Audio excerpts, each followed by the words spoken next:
Star ನಟರಿಗೆ ಅಭಿಮಾನಿಗಳಿರೋ ರೀತಿ ಗಿಲ್ಲಿ ಅವ್ರಿಗೂ ಕೂಡ ಅಭಿಮಾನಿಗಳು ಸೃಷ್ಟಿಯಾಗಿದ್ದಾರೆ ಅಂತಲೇ ಹೇಳ್ಬೋದು. ಪ್ರಮುಖವಾಗಿ ಏನಂತಂದರೆ ಈಗ ಇನ್ನೂ ಬಿಗ್ ಬಾಸ್ ಸೀಸನ್ 12ರಿಂದ ಹೊರಗಡೆ ಬಂದಿಲ್ಲ, ಬಟ್ ಆದರೂ ಕೂಡ ಒಂದು ಹೊರಗಡೆ ತುಂಬ ದೊಡ್ಡ ಕ್ರೇಜ್ ಕ್ರಿಯೇಟ್ ಆಗಿರ್ತಕ್ಕಂಥ ಅದರಲ್ಲಿ ಪ್ರಮುಖವಾಗಿ ಇಲ್ಲಿ ಈಗಾಗಲೇ ಸೋಷಿಯಲ್ ಮೀಡಿಯಾದಲ್ಲಿ ವೈರಲ್ ಆಗಿರುವಂತಹ ಟ್ಯಾಟೋ ಹಾಕ್ಸ್ಕೊಂಡಿರುವಂತಹ ಅಭಿಮಾನಿ ಗಿರೀಶ್ ಈಗಲೂ ಕೂಡ ಇಲ್ಲಿ ಬಂದಿದ್ದಾರೆ. ಸೊ ಅಂದ್ರೆ ಅವ್ರನ್ನ ತುಂಬ ಅಭಿಮಾನಿಸ್ತೀವಿ, ಅವರ ಸರಳತೆ ಇಷ್ಟ ಆಗುತ್ತೆ, ಕಾಮಿಡಿ ಇಷ್ಟ ಆಗುತ್ತೆ ಅಂತ ಈಗಾಗಲೇ ಟಿವಿ ಜೊತೆ ಮೊದಲೇ ಮಾತಾಡಿದ್ರು. ಸೊ ಇಲ್ಲಿ ನೋಡಿ ಅವರ ಅಭಿಮಾನಿಗಳು ಸಂಭ್ರಮಿಸ್ತಾ ಇರ್ತಕ್ಕಂಥದ್ದು. ಎಸ್ ಗಿರೀಶ್, ಇವತ್ತು ಗಿಲ್ಲಿ ಗೆದ್ದಿದ್ದಾರೆ ಅನ್ನೋಂಥ ರೀತಿಯಲ್ಲಿ ಸಂಭ್ರಮಿಸ್ತಾ ಇದ್ದಾರೆ, ಹೇಗೆ ಅನಿಸ್ತಾ ಇದೆ ಅಂತ? ತುಂಬ ಖುಷಿ ಆಗ್ತಾ ಇದೆ ಸರ್.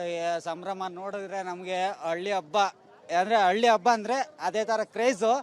ಈ ಸರ ಸುಗ್ಗಿ ಹಬ್ಬ ಅಬ್ರಿಸ್ತಾ ಇದ್ದೀವಿ. ತುಂಬ ಟ್ಯಾಟೋ ಹಾಕ್ಸ್ಕೊಂಡಿದ್ರಿ, ಅವ್ರ ಅಪ್ಪ ಅಮ್ಮನ ಹತ್ರ ಹೋಗಿದ್ರಿ, ಭೇಟಿ ಮಾಡಿದ್ರಿ ಅನ್ಸುತ್ತೆ.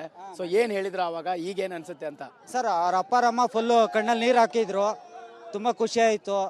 ಬಟ್ ಅವರು ಕಣ್ಣಲ್ಲಿ ಇದೆಲ್ಲ ಯಾಕಪ್ಪ ಮಾಡಿದೆ ಅಂತ ಮಾಡ್ದು. ಏನೋ ನಮ್ಮ ಅಭಿಮಾನ, ನಮಗೆ ನಾವು ವೃತ್ತಿ ಬಂದು ಅಪ್ಪಟ ಅಭಿಮಾನಿ ಬಂದು ವಿಷ್ಣುದಾನು ಫ್ಯಾನು, ವೃತ್ತಿ ಬಂದು ಡ್ರೈವರ್ ಕೆಲಸ. ಅವ್ರ ವಿಡಿಯೋ ನೋಡ್ದೇಟ್ಗೆ ನಮಗೆ ಅದು ನೋಡ್ದೇಟ್ಗೆ ಅದು ಒಂದು 2 ವಿಡಿಯೋ ನೋಡಿದ್ರೆ ಸಾಕು, ತಿರ್ಗಾ ಓಡಬೇಕು ಅಂತ ಅನಿಸುತ್ತೆ. ನೋಡ್ತಾ ಇರ್ಬೋದು ಇಲ್ಲಿ ಗಿಲ್ಲಿ ಅವರ ಟ್ಯಾಟೋ ಹಾಕೊಂಡಿರ್ತಕ್ಕಂಥ ಅಭಿಮಾನಿ ಗಿರೀಶ್ ಅವರು. ಸೊ ಹಾಗೆ ಅವರ ಸ್ನೇಹಿತರು ಇನ್ನೇನು ಗಿಲ್ಲಿ ಬರ್ಬೋದು ಹೊರಗಡೆ ಅಂತ ನಿರೀಕ್ಷೆಯಲ್ಲಿ ಕಾಯ್ತಾ ಇದ್ದಾರೆ. ಸೊ ಗೆಲುವಿನ ಸಂಭ್ರಮಕ್ಕೂ ಕೂಡ ಕಾಯ್ತಾ ಇದ್ದಾರೆ, ಗೆಲ್ಬಹುದು ಅನ್ನೋಂಥ ನಿರೀಕ್ಷೆಯಲ್ಲಿ ಅವರು ಕೂಡ ಇರ್ತಕ್ಕಂಥದ್ದು.